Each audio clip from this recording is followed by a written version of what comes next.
자, 여러분 안녕하세요. 이번 이야기 시청자 혼코노맨님께서 이야기를 들려주실 겁니다. 혼코노맨님 이야기 정말 무섭고 소름 끼치는 거 아시죠? 아직 못 들어보신 분들 계시면 돌비 혼코노맨 검색하시면 재생 목록이 만들어져 있습니다. 꼭 들어보시길 추천드립니다. 자, 어떤 이야기일지 들어보도록 할게요. 안녕하세요. 네, 안녕하세요. 네. 아유, 반갑습니다. 안녕하세요. 네, 반갑습니다. 네. 오늘 해주실 이야기가 어떤 이야기일지는 간단하게만 이야기해 주시면 좋을 것 같아요.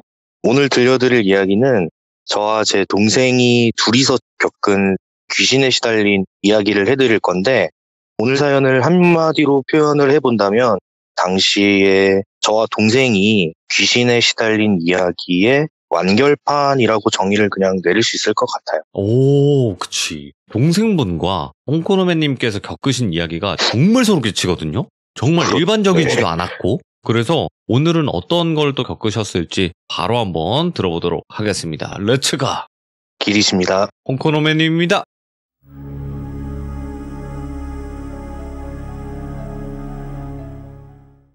오늘 이야기는 제 동생은 고등학교 2학년 올라가는 겨울방학 때 있었던 일이고요. 네. 저는 수능이 끝나고 갓 20살이 되던 해에 졸업식 직전, 그러니까 고등학교 3학년 마지막 겨울방학 때 있었던 일이에요.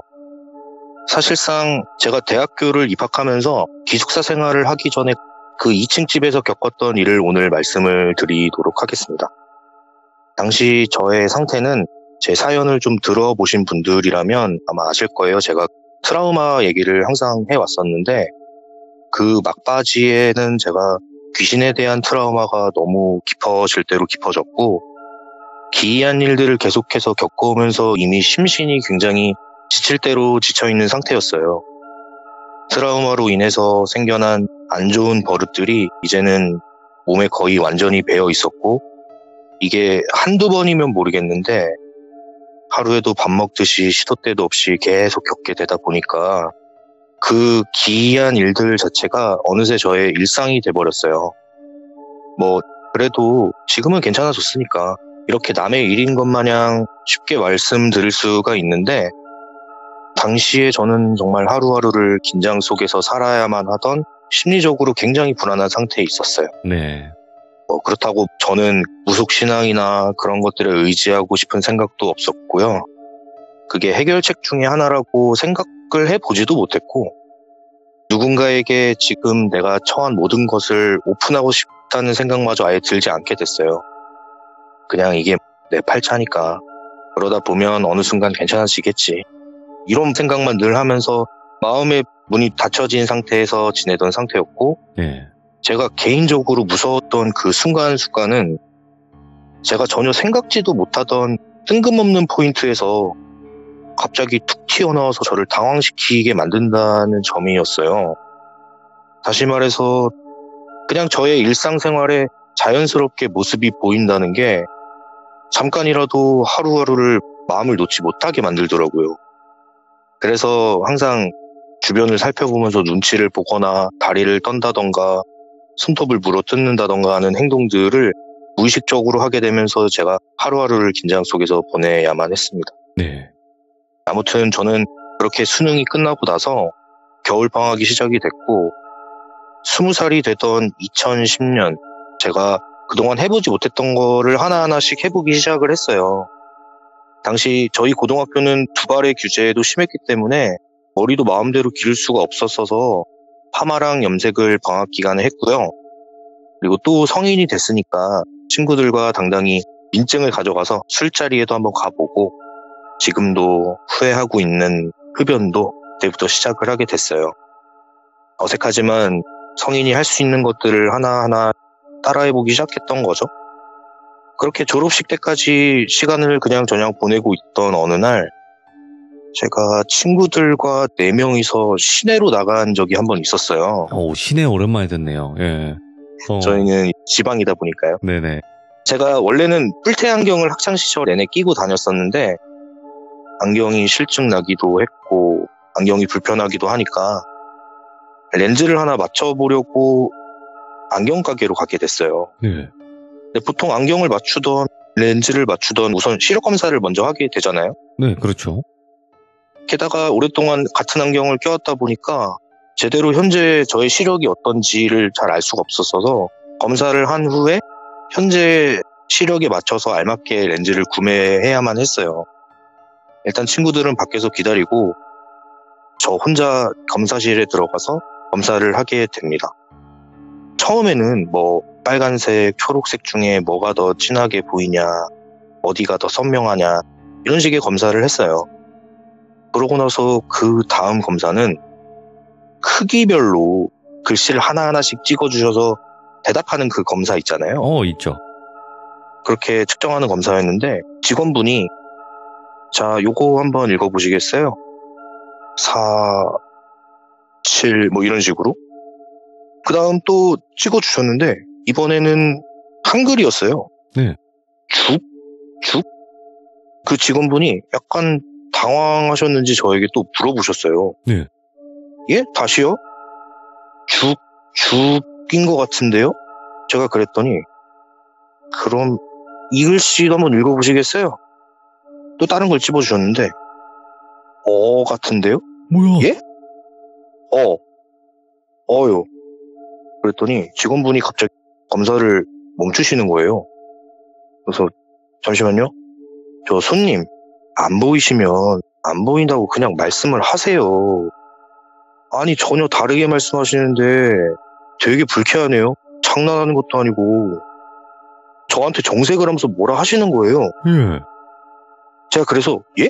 하고 제가 살짝 억울해서 다시 그 글씨를 들여다봤어요.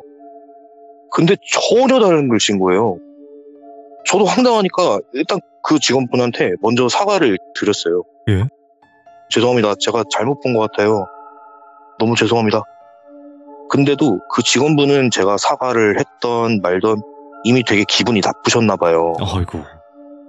한숨을 쉬시면서 되게 찝찝해하는 표정을 짓고 계셨어요. 근데 그도 그럴 게 뭐 글씨를 하나씩 이어보면 국어가 되잖아요. 저는 분명 장난칠 이유도 없었고 그냥 아무 생각 없이 보이는 대로 찝어주는 대로 한 글자씩만 말했는데 말하고 나서 그렇게 단어가 만들어지다 보니까 저도 황당해서 그냥 뻘쭘하게 가만히 앉아만 있었어요. 그렇게 잠깐 어색한 공기가 흐르다가 그 분이 다시 한숨을 쉬시면서 자, 검사 마저 합시다 하고 그냥 시력 검사를 이어가셨어요. 네. 솔직히 제 입장에서는 보이는 대로 얘기를 했는데 그분 입장에서는 그게 아니니까 서로 기분 나쁘네. 어쨌든 그쵸. 아니 근데 네. 어쨌든 제가 잘못한 거라고 일단 생각을 해서 네. 그냥 아무 말도 못 하겠고 눈치가 보여서 그냥 조용히 시키는 대로 했어요. 그러다가 다른 검사를 하게 됐는데 제가 이제 돌비님께 보내드린 그림이 있는데요. 그 그림은 시력 검사 중에 이마를 대고 턱을 받쳐서 뭐 얼굴을 고정시킨 다음에 동그란 구멍 안을 이렇게 들여다보면 그 그림처럼 푸른 하늘에 초록 잔디밭 동산 위에 뭐 빨간 지붕의 집이 그려진 그림 가지고 선명한지 아닌지를 판단하는 검사가 있잖아요. 열기구도 있죠. 예, 이런 거. 예, 근데 제가 기억하기로는 그런 식의 그림이었던 것 같아서 네. 그렇게 그렸고 제가 그거를 하게 됐어요. 지금은 잘 보이세요? 하면서 찰칵 소리인가 뭐 그런 게 나면서 점점 제 눈에 맞춰서 렌즈를 조절하고 있었는데 렌즈를 추가했다 뺐다 할 때마다 어두웠다가 다시 그림이 뭐 선명하게 나오고 했던 걸로 저는 기억을 하거든요. 근데 처음에는 그냥 풍경만 있었는데 그 빨간 지붕집 바로 옆에 누가 서 있는 거예요. 어떤 여자가. 온통 푸른밭에 밝은 배경 한 구석에 되게 차갑고 칙칙한 느낌의 뭔가 풍경이랑은 이질감이 느껴지는 어떤 한 여자가 서 있는 게 갑자기 딱 보이니까 제가 너무 깜짝 놀랐어요. 근데 아까도 제가 말씀드렸지만 저만 그렇게 보일 뿐 저랑 같이 있던 그 직원분은 지금도 아직 약간 기분이 언짢은 상태였기 때문에 제가 최대한 얌전히 안 보이는 척 그냥 아무렇지도 않게 그냥 평소대로 연기를 해야만 했어요. 네. 그분의 심기를 건드리면 안 되니까. 잘 안 보여요. 아까보단 잘 보여요. 뭐 이런 식으로 얘기는 하고 있는데 제가 식은땀이 엄청 나면서 몸이 떨리기 시작을 했어요. 그때부터. 근데 더 무서운 건 다시 찰칵 소리가 나고 렌즈가 삽입되고 할 때마다 그 여자가 중간에 서서 점점 가깝게 오는 거예요. 저한테. 근데 이게 단순히 사진을 보는 그런 느낌이 아니라 그 구멍 안을 제가 들여다보고 있기 때문에 바로 눈앞에서 점점 다가오는 게 보이니까 진짜 미쳐버리겠는 거예요. 오. 그때 그 직원분이 제 상태를 보셨는지 그러시더라고요. 지금 좀 더우신가요?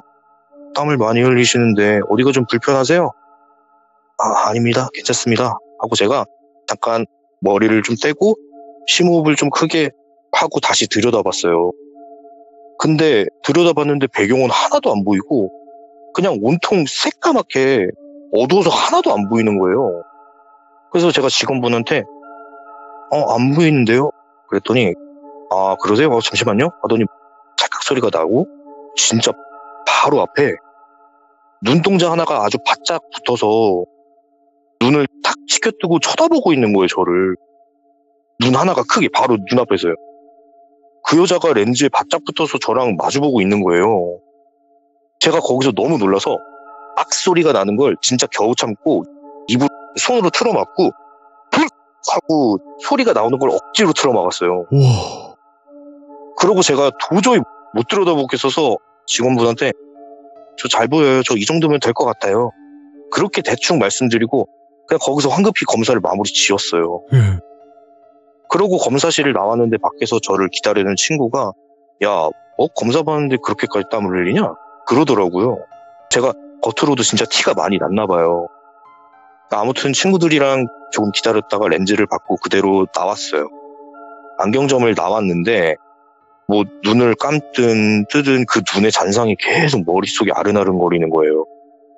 그래서 제가 친구들보다는 빠른 걸음으로 막 걸어왔던 기억이 그때 당시 나요.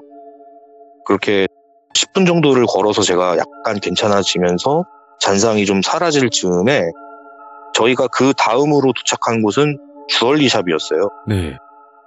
성인이 되고 나서 귀걸이를 해보고 싶더라고요. 당시에 귀걸이 하는 애들도 꽤 많았고 같이 갔던 친구도 한지 얼마 안 됐다는데 해보라고 막 저한테 추천을 해줘서 제가 렌즈를 맞출 겸 귀걸이도 맞추자 해서 같이 가게 된 거예요, 친구랑. 그래서 주얼리샵에 들어가니까 친구랑 뭘로 할까 고르다가 하나를 골랐어요. 근데 그 주얼리샵의 사장님이 그러시더라고요. 양쪽 다 하시나요? 아니면 한쪽만 하시나요? 물어보시길래 양쪽 다 할게요 라고 했어요, 제가. 근데 제가 그때는 귀걸이를 처음 하는 거다 보니까 좀 두렵더라고요. 사장님이 뚫어준다고는 하셨는데 이게 막상 해보니까 그렇게 아프지는 않았었는데 귀에 구멍을 뚫는다고 생각하니까 아직 경험을 해보지 않은 당시의 저로서는 너무 무섭더라고요. 예. 몸에 구멍을 뚫어야 된다는 게. 그래서 뭐 제가 그때는 긴장도 되고 해서 주먹을 꽉 쥐고 그냥 제가 눈을 질끈 감았어요. 근데 사장님이 뒤에서 왼쪽 귀를 먼저 뚫어주려고 하시는데 반대쪽에 오른쪽 귀도 동시에 누가 만지는 거예요. 제가 눈을 감고 있는 상태였는데. 그래서 제가 순간 사장님 말고 친구가 같이 뚫어주려는 건가? 라는 생각을 하는 딱 그때 오른쪽 귀를 만지작거리는 누군가가 제 뒤에서 숨을 입으로 헉헉하고 쉬는 소리가 들리는 거예요. 그러니까 뭐 이런 식으로 코가 아니라 입으로 숨 쉬는 게 딱 느껴지는 거예요. 그래서 제가 눈을 얼른 뜨고 제 얼굴 바로 앞에 있는 왜 주얼리샵 가면은 조그마한 탁상 거울 같은 게 항상 있잖아요. 그래서 제가 그 거울을 통해서 뒤를 쳐다봤는데 그 탁상 거울 안에 아까 그 여자가 뾰족한 새끼 손톱으로 제 귓볼을 뚫으려고 손톱으로 막 찌르는 제스처를 취하고 있는 거예요. 오. 제 바로 뒤에서. 그래서 제가 또 너무 깜짝 놀라서 얼른 고개를 휙 돌리면서 오른팔로 그 여자 쪽을 확 휘둘렀어요. 그냥 약간 뿌리친 느낌으로. 네. 그랬더니 뒤를 봤는데 뒤에는 아무도 없었고 왼쪽 귀를 뚫어주시려는 사장님만 서 계신 거예요. 사장님이 화들짝 놀라시면서 저한테 움직이시면 안 돼요. 다치세요 그러다가 그 뒤에 친구도 다른 귀걸이를 구경하다가 야 가만히 있어 임마 긴장하지 말고 생각보다 별로 안 아파 그러는 거예요. 제가 그래서 그때 그렇게 그냥 귀를 얼른 뚫고 계산하고 그냥 황급히 가게를 먼저 나왔어요. 나왔는데 너무 짜증이 나고 막 가슴 한쪽이 너무 갑갑한 게 정말 극도의 스트레스가 너무 쌓이는 거예요. 네. 겨울인데도 춥다는 생각이 안 들 정도로 막 머리가 뜨끈뜨끈하고 스트레스가 극에 달하는 느낌이 들더라고요. 일단 밖에 나와서 숨을 크게 쉬면서 찬 공기를 계속 들이마시고 있었는데 애들도 이제 막 가게에서 뒤따라 나와서 야, 우리 이제 어디 갈까? 뭐 이런 얘기를 하고 있더라고요.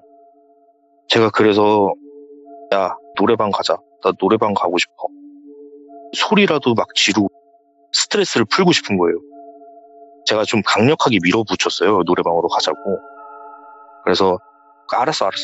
가자 하고 노래방으로 제가 갔습니다. 그래서 노래를 한창 같이 부르면서 시간을 좀 보내고 있었어요. 근데 그때 당시에 노래방에서 유행하던 게 있었어요. 뭐가요? 노래방이 다 그런 건 아니었지만 화상 채팅인데 제가 뭐라고 불렀는지까지 정확하게 기억은 안 나요.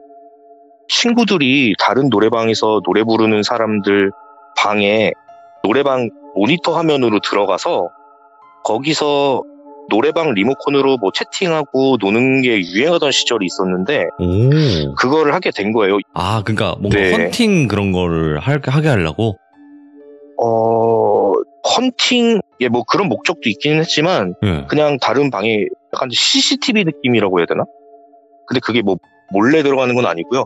그거를 원하는 사람들이 자기의 방을 만들어 놔요. 그러면 다른 사람들이 그 방에 들어가는 거예요. 뭐 지금은 없어졌나 모르겠는데 자기가 노래 부르는 차례가 아닌 다른 친구들이 다른 대화방을 돌아다니면서 채팅하고 뭐 영상 보면서 놀게 된 거죠. 근데 그렇게 한창 놀다가 친구가 어떤 방을 딱 들어갔는데 여자 4분이서 노래방에서 노래 부르는 방을 들어가게 됐어요. 3명은 앞에 나와서 춤추면서 탬버린 들고 막 노래를 부르고 계셨는데 뒤에 한 명의 여자가 그냥 의자에 가만히 앉아만 있는 거예요.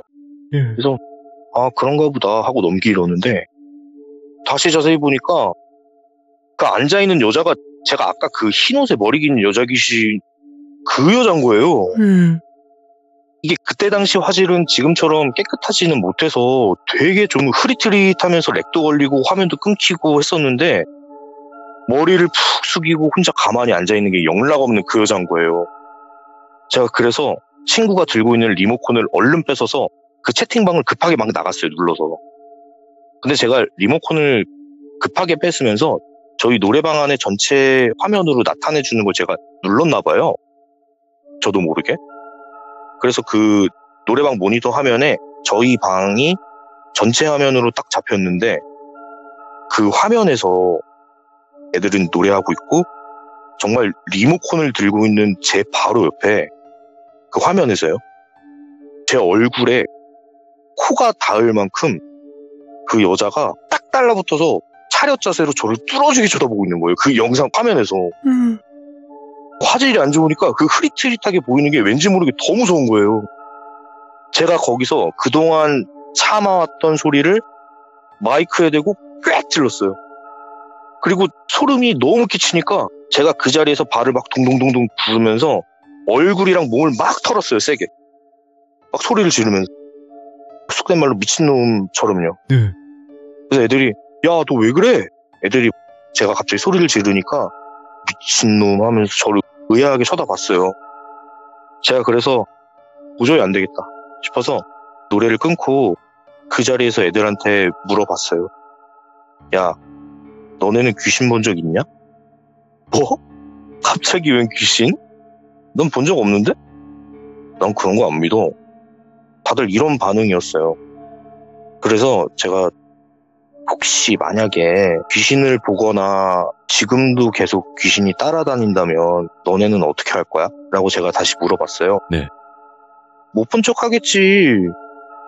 야, 애초에 귀신이 없는데 뭘 따라다니냐? 그냥 다 지어낸 얘기지, 그런 건. 제가 그 얘기를 듣고 생각이 완전히 정리가 됐어요. 그래, 애초에 이런 얘기 해봤자 믿어주는 사람이 어딨어. 결국 사회에서는 나같이 귀신 보고 그런 사람은 인정받기 힘들겠네. 제가 그런 생각을 하게 됐고 그 뒤로는 절대로 어디 가서 얘기하지 말아야겠다고 확실하게 마음을 먹게 된 것 같아요. 뭐 그렇다고 그렇게 말한 그 친구들을 비난하고 싫어하거나 이런 건 절대 아니고요. 그냥 이게 당연한 세상의 이치구나. 그냥 제가 인정을 해버린 것 같아요. 그리고 그때까지만 해도 저와 비슷한 경험을 하는 사람을 저는 본 적도 들어본 적도 없었기 때문에 이야기를 터놓고 할 수 있는 사람이 전혀 없기도 했었어요. 네. 아무튼 제가 그날 노래방을 나와서 저는 친구들이랑 술을 마셨어요. 네. 근데 제가 그날 기분이 안 좋아서 그랬는지 술을 엄청 마셨어요. 필름도 처음으로 끊길 정도로 제가 그때 마셨었고, 네. 술자리를 이제 막 가졌던 갓 20살이었기 때문에 제가 뭐 평소에 술을 먹어본 적이 없어서 술을 자제하고 뭐 술을 어떻게 조절하는지 이런 것도 몰랐고 제 주량도 제대로 몰랐던 완전히 그냥 풋내기였거든요. 네. 아무튼 제가 그 숙취 때문에 한 이틀 정도를 아무것도 못하고 알아 누웠었어요. 근데 제가 이 이야기의 결말을 들은 건 정말 뜻밖의 얼마 전에 동생의 입에서 나온 말이었어요. 예. 시참을 진행하면서 제가 동생에게 자기가 그동안 겪었던 많은 일들을 들었다고 항상 제가 말씀을 드려왔었잖아요. 맞죠. 지금부터 해드릴 이야기는 제가 그날 술을 너무 많이 마셔서 필름이 끊겨서 기억이 안 났을 때 동생이 저를 보면서 겪은 이야기예요. 이야. 이제부터는 동생의 시점입니다. 제가 그날 술을 얼마나 많이 마셨는지 집에 어떻게 갔는지도 기억이 안 날 정도로 너무 취해 있었는데 동생이 집에 있다가 비틀거리면서 집 안으로 들어오는 저를 봤대요. 형, 성인 되더니 벌써부터 그렇게 술을 마셔? 그러면서 제 방으로 들어가는 저를 보면서 얘기를 했대요, 그렇게. 네. 근데 그냥 형인 제가 대꾸도 없고 워낙 정신없이 그냥 흔들흔들 거리면서 들어가니까 그냥 방에 가서 자나보다 하고 동생은 그냥 자기 방에 있었대요. 네. 근데 갑자기 동생 방으로 제가 오더니 문을 확 열었다는 거예요. 그러더니 야, 너도 귀신 보냐? 제가 대뜸 그랬다는 거예요. 예. 갑자기 뭔 소리야? 말해봐. 지금도 내 옆에 누가 있냐? 제가 술에 취했는지 몸도 축 처지고 고개를 숙이고 막 노려보면서 목소리에 힘도 안 들어간 것처럼 목소리를 막 되게 깔면서 물어봤대요. 이런 식으로. 네. 형, 쓸데없는 소리 하지 말고 자, 그냥. 그랬더니 제가 잠깐 가만히 서서 동생을 빤히 보고만 있다가 그러고 그냥 방으로 다시 들어갔대요. 제가. 동생이 그러고 생각을 했대요. 저 형이 내가 생각한 것보다 좀 더 심하게 겪고 있는 건가? 많이 힘든가 보네. 그런 생각을 하고 있는데 옆에 형 방에서 뭔 소리가 들리더라는 거예요. 누군가랑 소곤소곤 대화하고 있는 소리가 들리더라는 거예요. 처음에는 그냥 전화하고 있는 건가 싶었대요. 근데 자꾸 아까 형이 와서 귀신 보냐고 물어본 게 생각이 나고 되게 찝찝하더라는 거예요. 계속 소곤소곤 거리는 건 들리고 불현듯 형이 누구랑 전화하는지 무슨 내용을 얘기하고 있는지 궁금해지더래요. 네. 그래서 동생이 제 방으로 컴퓨터 하는 척하면서 한번 가봐야겠다 생각을 했대요. 어쨌든 컴퓨터는 제 방에만 있었으니까요. 네. 동생 방에서는 옆방에서 형이 얘기한다 정도로만 들렸을 뿐이었는데 닫혀진 형 방문 앞에서는 소리가 좀 더 잘 들리니까 일단 들어가지는 않고 방 문에 귀를 대고 뭐라고 얘기를 하나 한번 자세히 들어봤대요. 네. 근데 들어봤더니 일단 혼자서 뭐라 중얼중얼거리고 있었는데 아, 제 몸이요? 어디에 쓰시게요?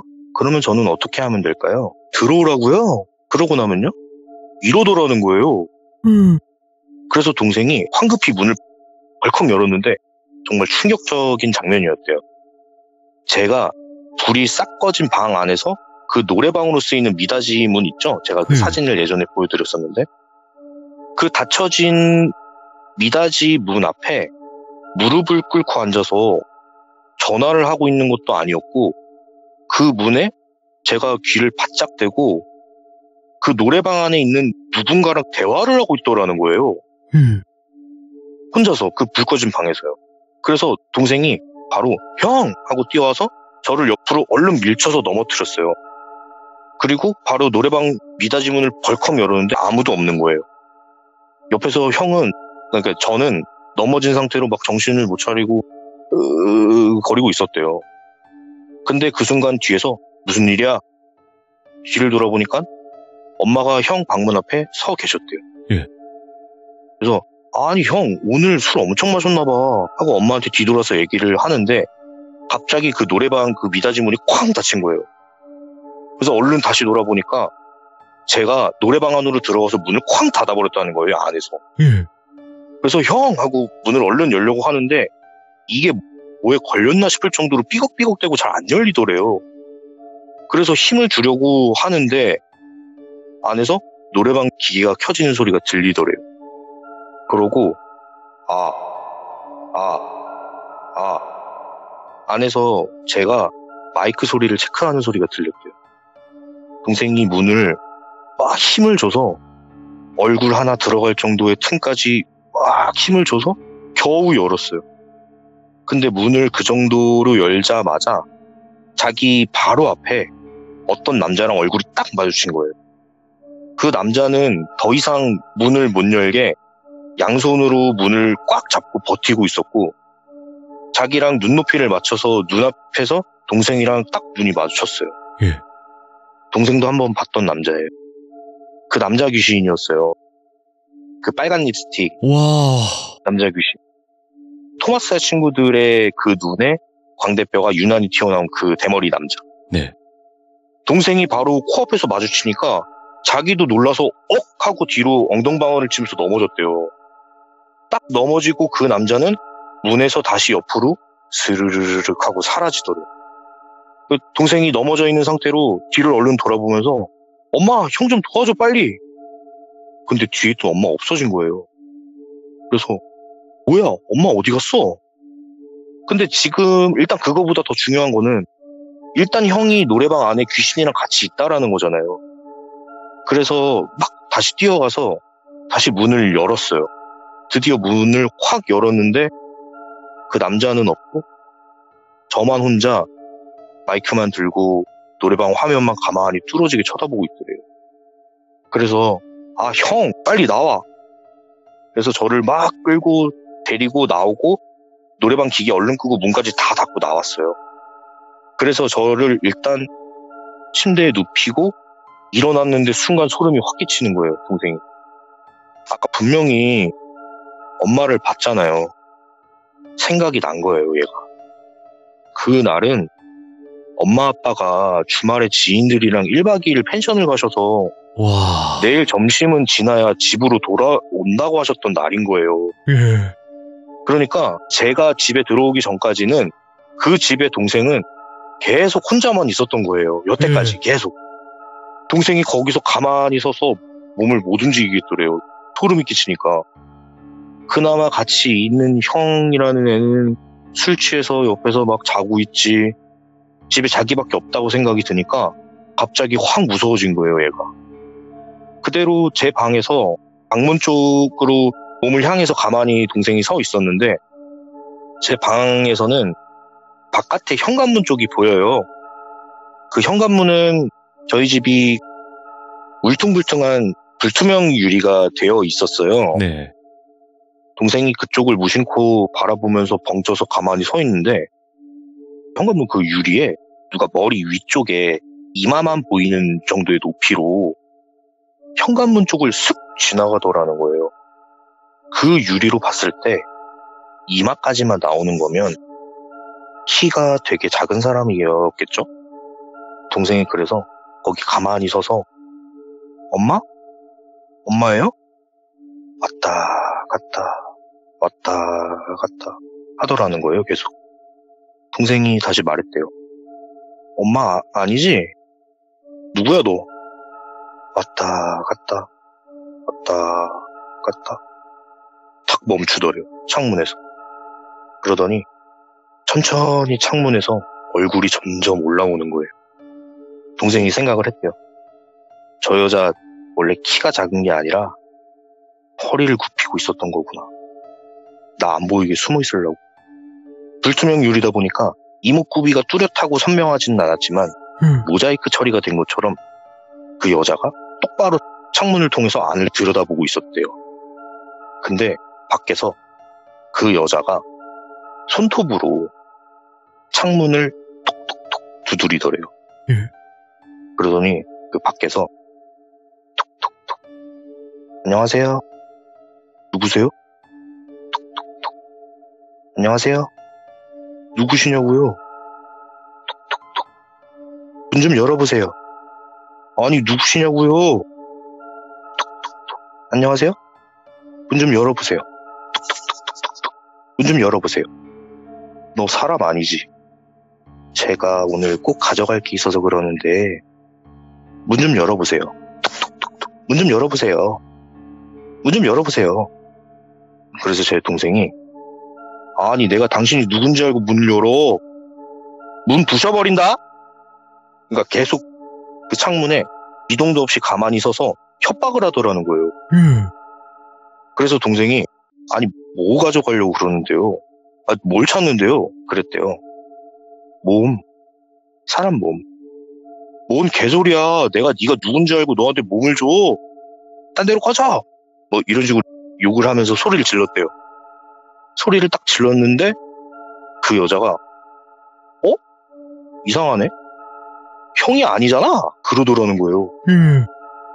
이상하네. 형이 어디 갔지? 저기요. 형은 어디 있어요? 네가 우리 형 어디 있는지 알아서 뭐하게. 내가 찾고 있는 거거든. 그 여자가 그 얘기를 그렇게 하고 거기서 동생이 욕을 막 했대요. 막 하고 얘도 무섭고 하니까 문을 열지는 못하고 현관문 앞에 가서 그 여자한테 가서 그 현관문을 주먹으로 쾅 치면서 꺼지라고 소리를 고래고래 질렀대요. 근데도 그 여자는 미동도 없이 가만히 서서 조용히 있었대요. 가만히. 그 동생이 약간 흥분을 해서 막 소리를 지르는데도 얘는 아무렇지도 않게 그냥 가만히 조용히 서 있으니까 소리치던 동생이 그걸 멈추고 그 바로 앞에서 유리를 통해서 가만히 그 여자만 쳐다보고 있었대요. 선명하지는 않았지만 그 여자는 분명히 뭔가 생각하는 것처럼 보였어요. 그러더니 갑자기 제 방에 쇠창살이 되어 있는 창문이 있는데 그쪽으로 갑자기 막 탁탁탁탁 하고 막 뛰어가더라는 거예요. 그 여자가 막 뛰어가는데 동생이 생각해보니까 형 방에 쇠창살로 되어 있는 그 문 쪽을 들어오지는 못하지만 잠겨있지는 않았거든요. 그래서 동생도 제 방으로 막 뛰어왔어요. 막 뛰어왔는데 이미 그 여자가 쇠창살 틈으로 손을 쭉 뻗어서 방 안으로 팔을 깊숙이 넣고 침대에 누워있는 저를 잡으려고 막 안간힘을 쓰고 있었다는 거예요. 찾았다 찾았다 찾았다 찾았다 찾았다 저하라 막 소리를 지르면서 그러고 있더라는 거예요. 진짜 말도 안 되는 손길이로 막 방 안을 휘저으면서 그 쇠창살에 완전히 가깝게 붙어서 어떻게든 잡으려고 안간힘을 쓰고 있었다는 거예요. 손이 너무 길고 기괴하니까 감히 손을 칠 생각도 뭐 때리거나 이러지도 못하고 동생도 제가 자고 있는 침대 벽에 붙어서 최대한 저를 벽 쪽으로 끌어서 붙게 했대요. 얘가 어떻게 해야 되나 이거 어떻게 이러고 있었대요. 근데 다행히 침대까지 팔이 닿을 정도는 아니었다고 하더라고요. 그 여자가 도저히 안 되겠던지 결국 포기하고 팔을 다시 뺐대요. 그러고 한참을 창문에 가만히 서서 동생을 계속 뚫어지게 쳐다보더래요. 그러더니 옆으로 몸을 돌려서 천천히 걸어나가면서 다시 조용히 사라지더래요. 그 동생이 그 여자가 일단 사라지자마자 일단 뛰어와서 창문부터 얼른 잠갔어요. 그러고 바로 주저앉았어요. 근데 얘가 진이 빠지니까 그대로 털썩 주저앉는 게 아니라 창문을 잠그고 창문 밑에 그대로 흘러내리듯이 벽을 타고 이렇게 등대고 이렇게 주저앉는 거 있잖아요. 흘러내리듯이 주저앉았는데 형이 안 보이더래요. 제가 없어진 거예요. 그러니까 지금 동생은 그 불 꺼진 방에 혼자 창문 밑에 앉아 있는 거예요. 이야. 제 동생이 그 자리에서 주저앉은 상태로 가만히 벙쪄 있었대요. 근데 그 순간 누가 현관문을 열고 들어오더라는 거예요. 동생이 그 여자 귀신인 줄 알고 현관문으로 잠글려고 막 뛰어나갔는데 들어오는 사람은 정말 뜻밖에도 엄마랑 아빠랑 그리고 저였대요. 뭐야? 제가 술이 엄청 취해 있었고 엄마 아빠가 술에 취해서 몸도 제대로 못 가누는 저를 부축해서 들어오더라는 거예요. 엄마가 야야야 형 좀 부축해봐. 얘는 술을 왜 이렇게 많이 마셨냐? 동생이 어안이 벙벙해져 있어서 그 상태에서 엄마 아빠한테 물어봤대요. 아니 엄마랑 아빠 내일 온다면서요? 아이 형 친구한테 전화 왔어. 형 너무 취해서 지금 집에 못 들어간다고 혼자. 그래서 엄마 아빠도 걱정돼서 그냥 펜션에서 있다 말고 그냥 직접 데리고 왔어. 그러니까 부모님도 그 근처 펜션에 지인분들이랑 계셨는데 제 친구한테 전화를 받은 거예요.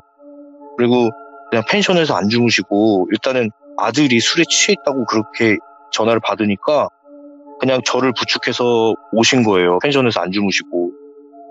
그럼 동생 뭐 혼자 있었다라는 거 아니에요? 그렇죠. 저는 뭐 아무튼 그날 집에 들어온 기억이 전혀 안 났는데 문제는 동생이에요. 지금까지 집에서 나 혼자 뭐 한 거지? 동생이 집에서 혼자 홀린 거예요, 그냥. 제가 집에 처음 들어온 시점부터. 다시 생각해보니까 동생이 그 얘기를 하더라고요. 제가 처음 들어왔을 때 그냥 형이 술 마셔서 왔다라고 생각하고 보니까 그렇게 색안경을 끼고 보니까 저 형 취해서 비틀거렸다라고 생각을 했는데 생각해보니까 일단 술 냄새가 하나도 안 났어요. 그리고 그냥 누구한테 시인 것처럼 행동했다고 생각이 나중에 딱 들게 된 거예요. 예. 근데 제가 부모님의 부축을 받으면서 들어왔을 때는 술 냄새가 엄청 났고 그리고 아까 저 혼자 들어왔을 때랑은 전혀 다르게 비틀거렸다는 거예요. 그러니까 술 취한 거랑 아까 봤던 그 비틀거림이랑 전혀 느낌이 달랐던 거예요. 와. 제 동생이 당시에 이 이야기를 해주면서 저랑 똑같은 생각을 하더라고요. 나도 진짜 미쳐가는구나. 그런 생각이 들었대요. 이 얘기는 저는 그 뒤로 졸업을 하고 대학교를 가게 되면서 슬슬 대학생활 하면서 점점 잊혀지게 되고 제 동생은 그 뒤로도 몇 번 계속 귀신에 시달렸다고 하더라고요.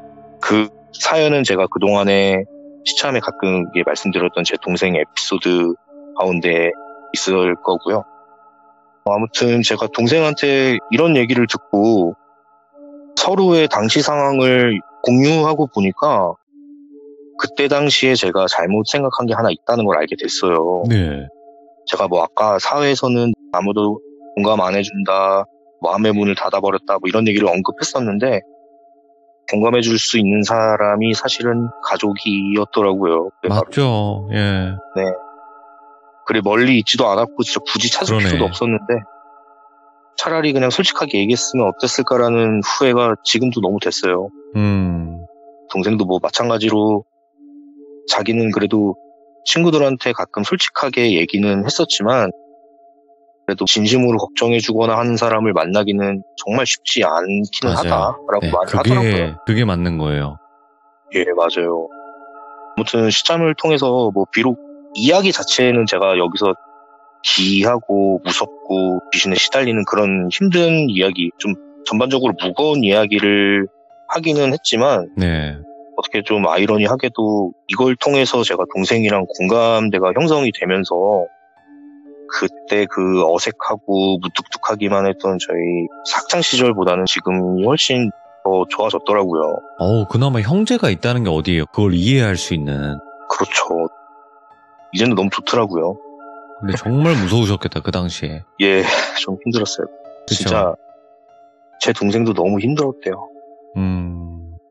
왜냐면 홍코노맨님 이야기를 안 들어보신 분들이 계실 거예요, 분명히. 근데 네. 1편부터 들어보면 우리가 듣기에는 레전드 이야기인데 우리가 들을 때 레전드 이야기는 결국에는 그만큼 힘들었겠다라는 생각이 동반이 되는 거거든요. 왜냐면 그만큼 무서운 거니까. 그래서 제가 돌비님은 제가 개인적으로 말씀을 어느 정도 살짝 드려서 알고는 계시겠지만 저한테는 사실 요즘에 여러 가지 안 좋은 일들이 많이 있었어요. 맞아요. 예. 뭐 한두 개도 아니고 정말 한두 달 사이에 막 몰려서 일어났거든요. 원래 안 좋은 일이 좀 많이 몰려서 일어나죠. 예. 네, 정말 이게 뭐 안 좋은 일들이 이렇게 동시다발적으로 올 수가 있나 싶을 정도로 지금도 저희 집 분위기가 약간은 괜찮아지긴 했지만 아직도 네. 되게 어수선해요. 아마 제가 시참을 참여하지 않고 그냥 예전처럼 서로 별 대화도 없이 각자 숨기고 지금도 그때 당시처럼 부정적인 마인드를 계속 가지고 지내고 있었다면 저는 아마 지금도 그 트라우마라는 거 안에 갇혀서 이런 시련들도 이겨낼 생각도 못하고 그냥 지금 혼자 힘들어서 끙끙 앓고 있었을 것 같아요. 네. 귀종님들이나 뭐 돌비님도 정말 소중한 시간을 지금도 내주시고 귀 기울여 주시고 응원도 해주시는 거 사실 저도 알거든요. 네. 정말 힘을 많이 얻고 있어요. 그래서 아이고. 지금은 진짜 이겨내야겠다는 긍정적인 생각밖에는 안 들고요. 그리고 많은 분들께서 당시에 제가 그런 일 이후로 요새는 보이냐 그렇게 궁금해하시는 분들이 굉장히 많으셨었는데 네. 지금은 이제 다 괜찮아졌고요. 아까도 말씀드렸다시피 이제는 웃으면서 얘기를 할 수 있을 정도로 많이 괜찮아졌고 그리고 이렇게 제 속 이야기들을 이 자리에서나마 할 수 있었기 때문에 트라우마는 저에게 이제는 없다고 해도 뭐 무방할 것 같아요. 너무 다행이에요. 이렇게, 진짜. 네. 예. 어찌 보면은 강인한 사람으로 만들어 주실 약간 좀 오버할 수 있는데 어우, 저번에도 아니에요. 말씀드렸지만 정말 시참을 통해서 제가 제 2의 인생을 좀 펼 수 있게 오버이긴 하지만 진짜 저는 그렇게 생각해요. 아, 너무 네, 감사하죠. 할 수 저는. 왜냐면 있게 해주셔서 이런 이야기는 단순히 저희들에게는 무서운 이야기가 될 수 있어요. 그냥 무서운 이야기 해주신 거지 뭐 이럴 수 있는데 네. 누군가에게는 진짜 말하기 힘든 내용들을 소통하는 그런 창구가 되는 거잖아요. 그렇죠. 네. 네, 그래서 저도 예전보다도 지금은 훨씬 더 책임감을 가지고 방송을 임하려고 노력을 많이 하고 있고 그런 부분까지도 생각을 하면서 방송을 진행을 하고 있기 때문에 앞으로도 홍코노맨님처럼 많이 숨기고 계신 분들, 말하기 힘드셨던 분들이 많이 용기 내서 찾아와 주실 것 같아요. 네. 맞아요. 정말 저 말고도 저랑 비슷한 경험을 하고 계신 분들은 정말 좋은 기회라고 생각해요. 이렇게 많은 분들이랑 공감하면서 저도 지금 너무 감사하다는 말씀을 항상 드리고 있기 때문에 다른 분들도 꼭 이런 기회를 놓치지 않고 잘 참여를 많이 해줬으면 좋겠어요. 감사합니다. 오늘 또 이렇게 힘드신 와중에도 이야기 들려주셨고 너무너무 이야기하실 때마다 무섭게 이야기해 주셔서 다시 한번 감사드리고요. 앞으로는 좋은 일만 몰려오시길 바라겠습니다. 네, 감사합니다. 수고하세요. 일단은 정말 또 좋은 말씀 많이 해주셨어요. 마지막에 많이 해주셨고 그래도 힘이 됐다라는 얘기를 들으니까 저도 힘이 나네요. 저도 방송하면서 지칠 때도 있었고 힘들 때도 많았는데 이렇게 이야기해주시는 참여자분 만나면 너무나 저도 힘이 나요. 방송하면서. 그래서 뭔가 좀 보람도 되고 그래서 홍코노맨님 앞으로 좋은 일만 가득하실 거고 그리고 여러분들 아직도 홍코노맨님 이야기 시작도 안 하신 분들 분명히 계실 거라 생각합니다. 그러지 마세요. 정말 무서운 이야기 많이 하신 분입니다. 차차 재생 목록에 편대로 올라갈 거니까 돌비 홍코노맨 검색하시거나 아니면 저희 돌벤져스 재생 목록에 거기에 포함이 되어 있습니다. 꼭 정주행 하시길 바라겠습니다. 시청해주신 모든 분들 감사드립니다. 고맙습니다.